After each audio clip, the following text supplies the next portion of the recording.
আসসালামু আলাইকুম। নতুন আরেকটি ভিডিও দেখার জন্য সবাইকে আমন্ত্রণ জানিয়ে শুরু করছি আজকের রেসিপি। আজ আমি আপনাদেরকে বানানা কেক তৈরি করে দেখাবো। আজকের এই বানানা স্পঞ্জি কেকটা আমি চুলায় তৈরি করব। আর এই কেকটা কিন্তু খেতে ভীষণ মজা। তাহলে ভিডিওটি শুরু থেকে শেষ পর্যন্ত দেখতে থাকুন। কলার স্পঞ্জি কেক তৈরি করার জন্য আমি এখানে একটা বড় কলা ছিলে এটাকে 2 টুকরো করে রেখে দিয়েছিলাম। তারপর যেটা করতে হবে, এখানে আমি একটা ব্লেন্ডার জার নিয়ে নিলাম আর কলার টুকরাগুলো আমি এই জারের মধ্যে দিয়ে দিব। তারপর জারের ঢাকনাটা লাগিয়ে এটাকে আমি ব্লেন্ড করে নিচ্ছি। আপনারা চাইলে কিন্তু হাত দিয়ে এটাকে ম্যাশ করে নিতে পারেন। কেকের ব্যাটারটা তৈরি করার জন্য আমি এখানে একটা বাটি নিয়ে নিলাম আর বাটির মধ্যে 2টা ডিম ভেঙে নিয়ে নিচ্ছি। তারপর এই 2টা ডিম আমি একটা বিটার মেশিন দিয়ে বিট করে নিব। আমি তো এই বিটার মেশিনটা দিয়ে বিট করব। আপনারা চাইলে কিন্তু এমন একটা হ্যান্ড উইচ দিয়েও এই কাজটা করে নিতে পারেন। 2 মিনিটের মতো আমি ডিমটাকে বিট করে নিয়েছি আর ডিমের কালারটা দেখুন চেঞ্জ হয়ে গিয়েছে আর কিছুটা কিন্তু ফুমি টাইপের হয়ে গিয়েছে। এখন এখানে দিয়ে দেব 1/3 কাপ চিনি। মিষ্টিটা আপনাদের পছন্দ অনুযায়ী বাড়িয়ে কমিয়ে নিতে পারবেন। তারপর দিয়ে দেব এখানে 1/4 চা চামচ বানানা এসেন্স, 2 টেবিল চামচ পরিমাণ রান্নার তেল। আবারও আমি 2-3 মিনিট এটাকে বিট করে নিচ্ছি। আরও কিছুক্ষণ এটাকে বিট করে নিয়েছি। এখন আমি এই বিটার মেশিনটা উঠিয়ে নিব। বাটির উপর একটা চালনি নিয়ে নিলাম আর এখানে 1/2 কাপ পরিমাণ আটা দিয়ে দিচ্ছি। আজকের এই কেকটা আমি আটা দিয়ে তৈরি করব। তারপর এখানে 1 চা চামচ পরিমাণ বেকিং পাউডার দিয়ে দিচ্ছি। 1/4 কাপ গুঁড়া দুধ দিয়ে দিলাম। সবগুলো উপকরণ আমি অল্প অল্প করে এভাবে চেলে দিব আর একটা স্প্যাচুলার সাহায্যে এভাবে করে মিশিয়ে নিব। একসাথে দিয়ে দিলে কিন্তু এটা গুটি দানা হয়ে যাবে। অল্প অল্প চেলে তারপর কিন্তু ব্যাটারটা করে নিতে হবে। আমি কিন্তু কয়েকটি ধাপে শুকনো উপকরণগুলো এভাবে চেলে দিয়ে দিচ্ছি আর এভাবে আলতো করে মিশিয়ে নিচ্ছি।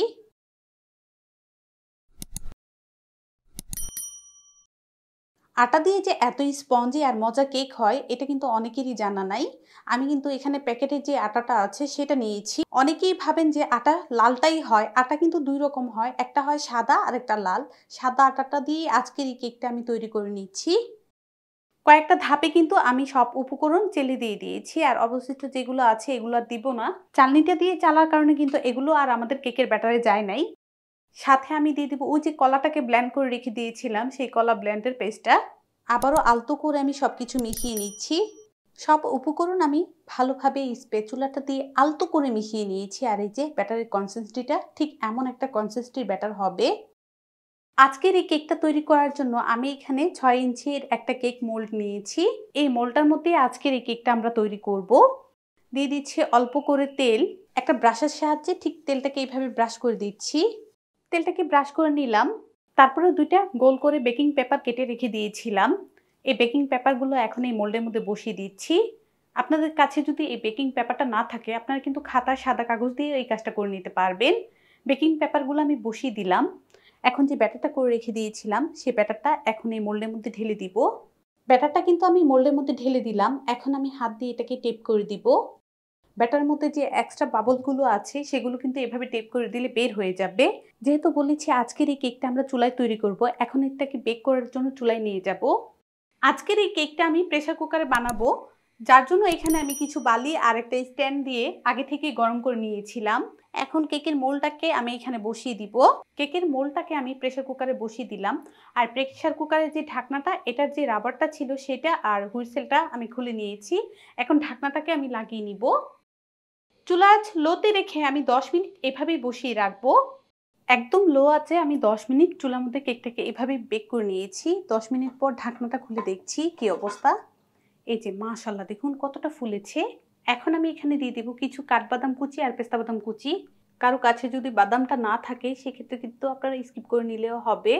বাদাম কুচিটা আমি কেকের মধ্যে দিয়ে দিলাম। ঢাকনাটা আবারও আমি লাগিয়ে দিচ্ছি আর এখন অপেক্ষা করছি আমরা 20 থেকে 25 মিনিট। তো 20 থেকে 25 মিনিট পর দেখাই। 20 মিনিট চুলা আছে একদম লোতে রেখে এভাবেই বসিয়ে রেখেছিলাম। এর মাঝে কিন্তু আমি একবারও ঢাকনা খুলে দেখি নাই। এখন ঢাকনাটা খুলে দেখছি। এই যে দেখুন মাশাআল্লাহ কেকটা কিন্তু আগে থেকেও এটা ফুলে গিয়েছে আর উপরটা দেখুন অনেকটা কিন্তু কালার চলে এসেছে। আমি এখন চেক করে দেখব কেকটা আমাদের হয়েছে কিনা। একটা টুথপিক কেকের মাঝ বরাবর এভাবে ঢুকিয়ে দিলাম। তারপর এটাকে বের করে নিলাম। টুথপিকটা কিন্তু আমাদের ক্লিন বের হয়ে এসেছে, মানে কেকটা আমাদের হয়ে গিয়েছে।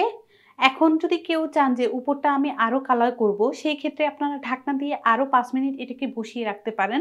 আমি আর এটাকে কালার করব না, এই অবস্থাতেই নামিয়ে নিব। তো চুলা থেকে কেকটাকে এখন আমি নামিয়ে নিচ্ছি। কেকের মোল্ডটা কিন্তু ঠান্ডা হয়ে গিয়েছে। এখন কেকটা আমরা আনমোল্ড করে নিচ্ছি। প্রথমে একটা ছুরির সাহায্যে আমি কেকের সাইডগুলো লুজ করে দিচ্ছি। কেকের সাইডটাকে আমি লুজ করে দিয়েছি। মোল্ডের মধ্যে একটা প্লেট রেখে এটাকে এখন আনমোল্ড করে দিচ্ছি। আর দেখুন কেকের কালারটা কতটা সুন্দর এসেছে। যথেষ্ট পরিমাণ এটা কিন্তু স্পঞ্জিও হয়েছে।